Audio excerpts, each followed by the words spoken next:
Alright, good afternoon. Sorry I haven't done this for a while now with holidays and everything. There's been a lot going on. As you are here, you should know that I'm Sam Reichard. Do the live reading of Order of the Trident Speculum, Chapter 20, The Ties That Bind Us.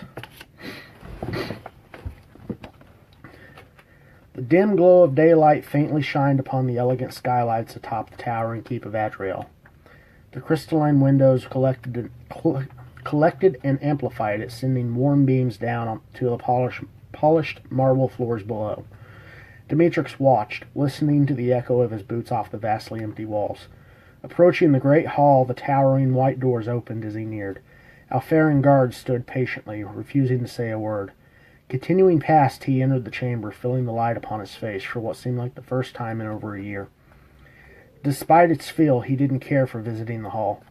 It was too big, too empty. The dwindling population made him feel like he was alone in the world, a funny concept considering he'd spent much of his life alone. Perhaps that was the problem. He'd spent too much time alone, he'd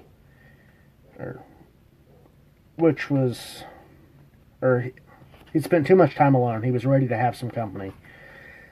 Setting his feelings aside, Demetrix marched across the seamless floor and approached the three thrones perched upon the dais. Elelon sat to the left, scanning stacks of parchment piled high on a pull-about table.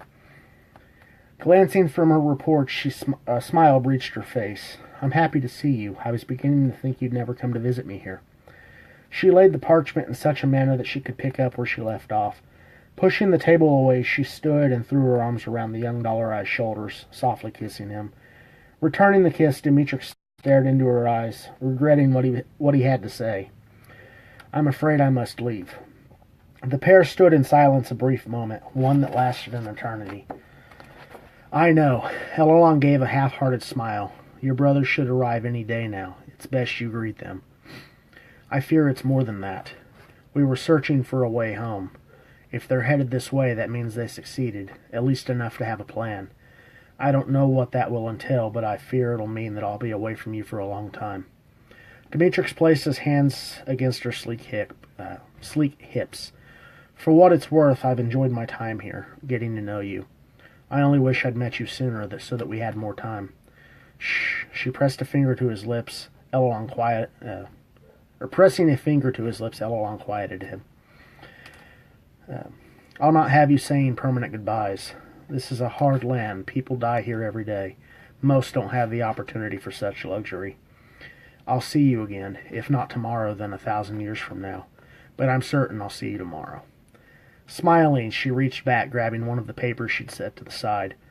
Pulling it between them, she held it up so he could see the writing. It was encrypted, but she'd shown him how to decipher it.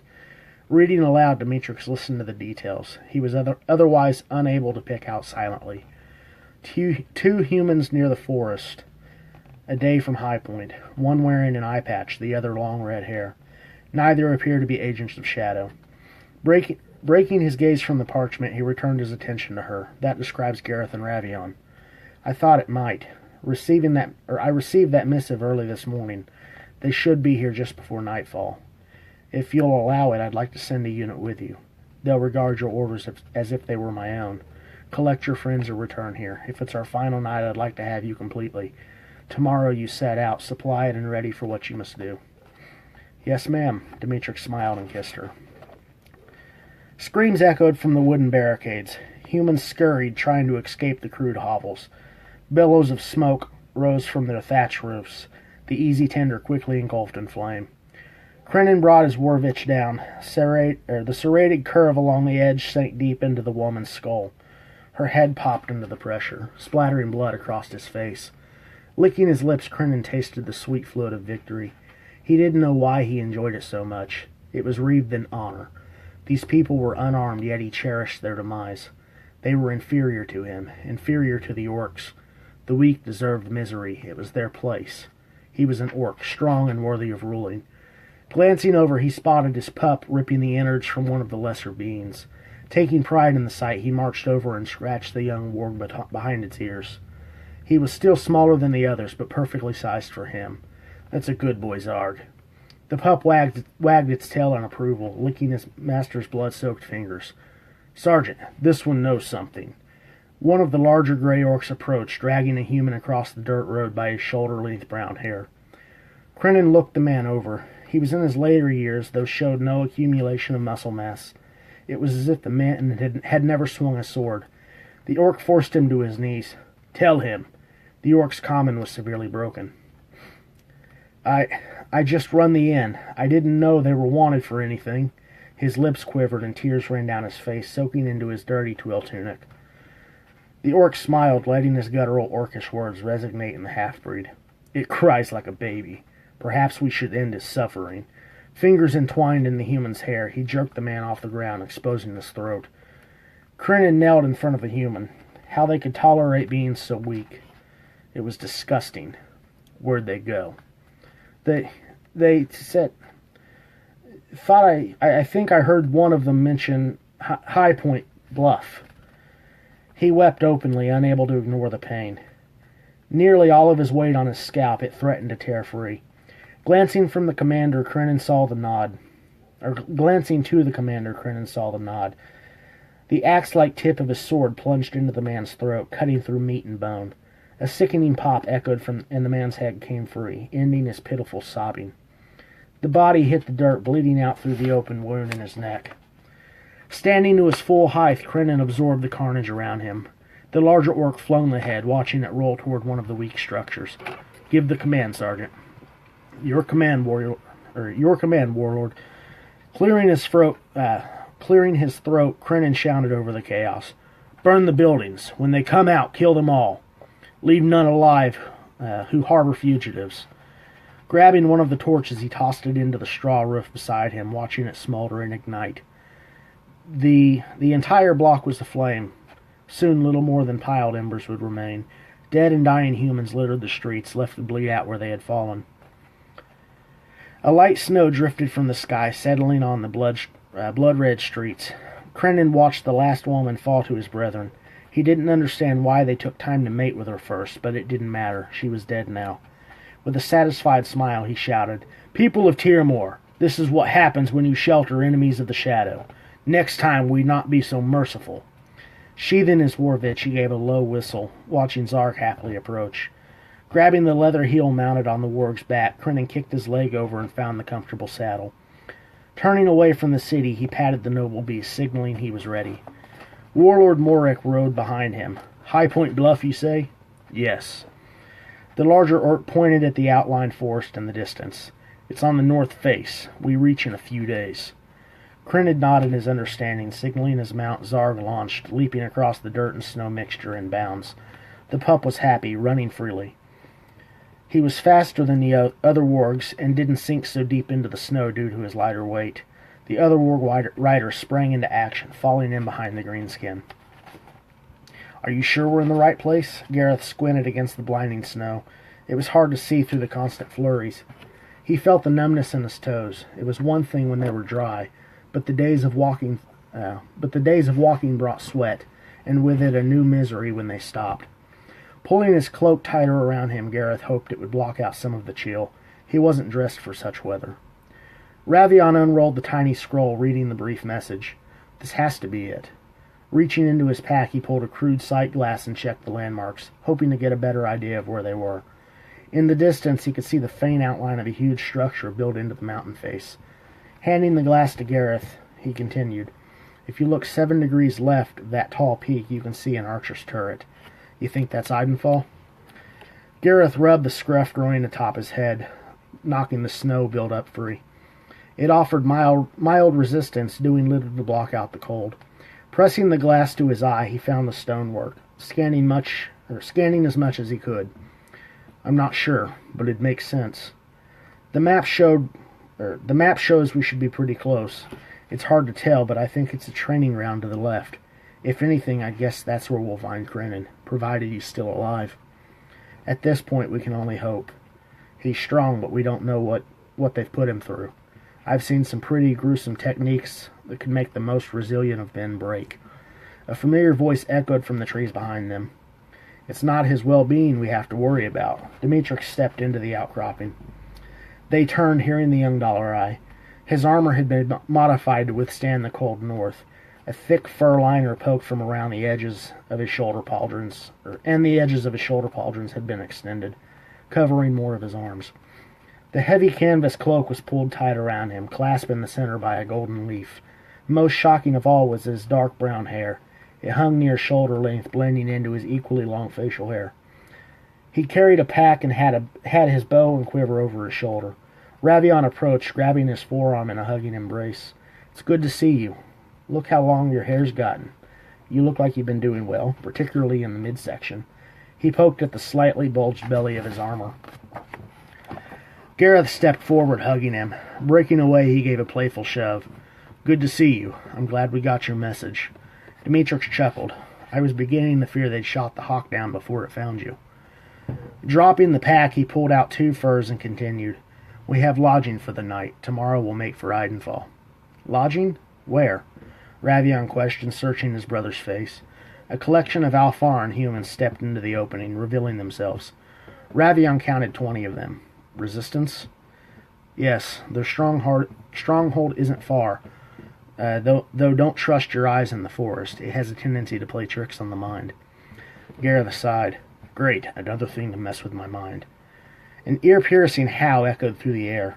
The humans and elves took defensive positions. "Orcs? They were followed," one of the Alfar announced, knocking an arrow. Demetrix abandoned the pack, following suit. Drawing his sword, Ravion shed the fur hide and finding it in his way. He was much colder without it, but lack of mobility was too great a price to pay for comfort. Gareth drew his swords, readying himself for the fight. A group of warg riders breached the crest, flying over the snow at remarkable speed. Demetrix counted at least 30 of them. "Aim for the wargs. There's a better chance to wound the orcs when they fall."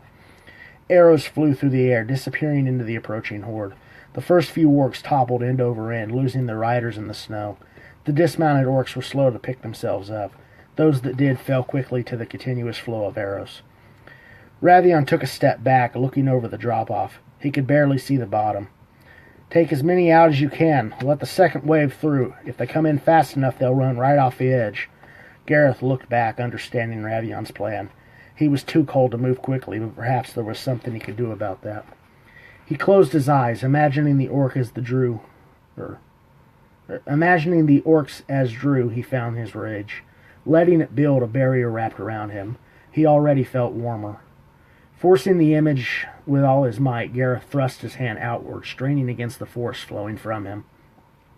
He could see the wave of clear energy shoot forth, forming a squat wall across the snowy hill.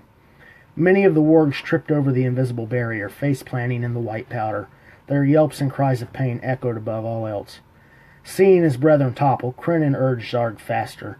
Healing him gently, the warg leapt, clearing the unseen wall. Several of the other orcs followed suit. They were nearing their target, ready to end the resistance in this one key attack. "Ready spears!" Crinan shouted, pulling one of the wooden poles from the side of his saddle. "Launch!" Rearing back, he flung the weapon ahead of him, watching it soar into one of the elves, pinning him against a tree. Several others flew through the air. Some hit, some missed, disappearing among the trees and snowfall. "Crinan?" Ravion stared at the devoted green half-orc. There was something different about him. A bloodlust shone in his eyes, unlike any he'd seen before. He wasn't just drawn to it, he enjoyed it. He'd seen that look before, but never so strong as to block out the man that carried it. "Crinan, stop!" The half-orc barreled toward him, threatening to trample. Crinan charged toward the human, or elf. He wasn't sure what it was. The face looked familiar, but they were all pretty much the same. At least this one had the courage to carry a weapon. Maybe it would put up a worthy fight before he let his pup feast on its entrails. Launching another spear, he knocked one of the archers off his feet, sending him back and pinning him to one of the trees. Out of spears, he drew his Warvich, ready to cut into the man-elf. Ravion knew it was too late. They were too close. He had to do something now. If he didn't, Crinan would strike. "I'm sorry, my friend." Ravion rolled at the last minute, jabbing his sword straight into the air. He felt resistance against the razor-sharp edge, and warm blood coat him. Zarg howled in pain. Crinan felt the pup go limp. It tripped, burying itself in the snow. Coming loose from the saddle, Crinan slammed into the ground. Unable to stop himself, he slid, seeing the rapidly approaching cliff edge.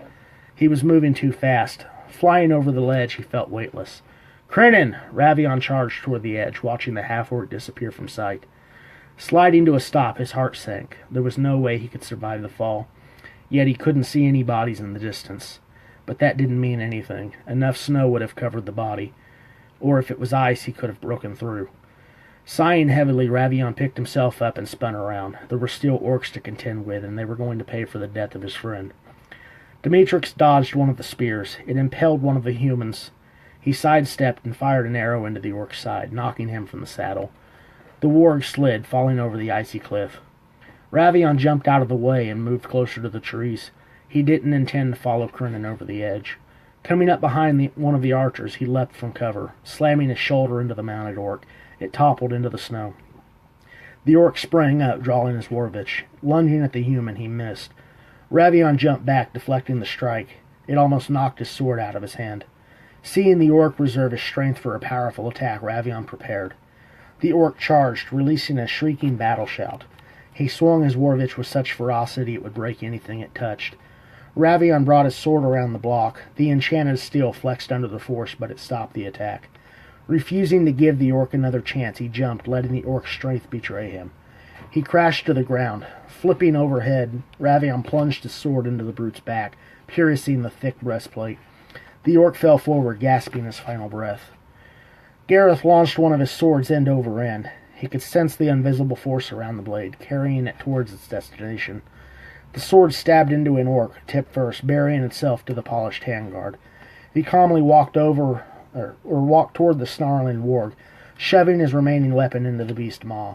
The warg yelped and collapsed. Ripping his sword free, he turned, searching for any others. Demetrix counted the men Elrond had sent with him. There were only 9 remaining, but all the orcs were dead. It was a heavy loss, but one the resistance could count as a victory. "Gather the wounded. Let's get back to Adriel before more orcs show up." Music echoed through the elven city. Elves and humans alike danced in all directions. Tables were covered by elegant white cloths, displaying a plethora of color. Roasted boar, fresh fruit, arranged vegetables, and many desserts splayed out for all to partake. Ravion and Gareth sat at one of the tables, uncomfortably watching the people around them. "You sure it was him?" Gareth arched his exposed eyebrow at the outfit of choice by one of the humans. It was strangely tight and tailored of a dark brown. Frilly white lace exploded from the collar and wrist holes, seemingly on purpose. Shaking his head, he returned his attention to Ravion. "I am. If it weren't enough that his skin was green, I got a good look at his face." "That's unfortunate. I always liked the dummy, regardless of how many times he annoyed me." "As did I."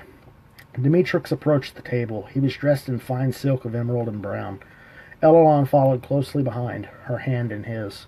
She wore a radiant and flowing gown, matching in material and color to Demetrix. "Ravion, Gareth, I'd like to introduce you to Lady Elrond, leader of the Resistance and the last of the royal elven line." He leaned in and whispered. That's what they call the Alfar here. Guiding her around to meet them, he stepped aside. Ravion stood and gave a delicate bow. "Lady Elrond, it's a pleasure to meet you." She bowed in return. "The pleasure's all mine. Demetrix has told me so much about you." "I assure you it's not all true," Gareth chuckled, half meaning his statement. "I should hope not," she jested, softly hitting Demetrix in the arm. "What are you guys doing here? Go out, drink, be merry. Elrond has already had supplies set out for us. We'll leave at first light." Gareth looked around the open platform, locking his sights on one of the human women at the drink table. "You know, this is the first time we've been able to unwind since we got here. I believe I will partake of the festivities." He stood and marched toward the girl. Spinning around, he shouted over the music, "I'll see you gentlemen in the morning." Ravion chuckled, watching Gareth initiate contact. Returning his attention to his brother and Elrond, he found their urging faces staring back at him. "What?" "You need to unwind. There's plenty of time to sulk later." "I'm not sulking. I'm observing. Someone around here should have their wits about them. What if the orcs seek retribution?" Elrond gestured to the sides. "My guards are keeping watch. They'll handle any situations that arise, and if it's bigger than their ability, the rest of us will have time to clear our heads and prepare. I appreciate the sentiment, Your Majesty. Ravion smiled, hoping the statement didn't come across as abrasive. But I have more than tonight to think about. I'd rather get a good night's rest and be ready for whatever we face tomorrow. I understand. Have a wonderful evening. If you need anything, you have but to ask. She pulled against Demetrix, urging him to follow. Now, if you'll excuse us, we have some, she paused, things to work out. Ravion smiled, understanding her intention. Have fun, you two. I'll see you in the morning. And that is the end of that chapter. Thank you, everyone, for tuning in. I'm going to try to get back on the schedule of doing this every week, at least until the series is done. And after that, I'm sure I'll find another book to read. The next book I'm working on is nearly finished. I'm going through the editing process right now, and I should have the cover art ready soon. Which, if you don't know, Gary Kissel is doing the cover art for it. It's called Shields. Basically, it's a story. If you take Miami Vice, throw in a semi-magical drug that allows humans to see orcs and elves and the other fantasy races that are in that particular world. This drug allows humans to see them, and in regard to that, we have a human who doesn't know anything about it, a narcotics detective, who stumbles upon this drug, and then he's forced to try to get it off the streets. But before he gets too far, another character shows up, which it happens to be an orc. But they end up being forced to work together to try to get rid of this drug before it really explodes, and then the world ends up in chaos. It's a good story. I like it. Whenever I heard about the movie Bright coming out, I was a little bit afraid they were going to be too similar, because the human orc buddy cop team. But it turned out that the two were entirely different stories, which I was happy with. If anything, my story could be Bright maybe 20 years before the events of Bright happened. But, they're two different worlds, two different stories, so there's nothing there to worry about. It's a good story nonetheless. I'll have that one done, I'm hoping, within the next 2 weeks, and then we can go for sale on that one. And then I will be getting back to the next book that I'm writing, which is... It's kind of a spin-off of the Elderlands, but it's not directly related. But, I've got a ton of books to go through, a ton of books to write, and sadly not enough time to write them all yet. That will change, but anyway, thanks for watching. If you would, like my page, share my stuff, check out books. Book sales have been kind of slow the last, we're going to say month. Let's try to get it back up where it needs to be. But anyways, you guys have a good evening, and we'll see you next time. Bye.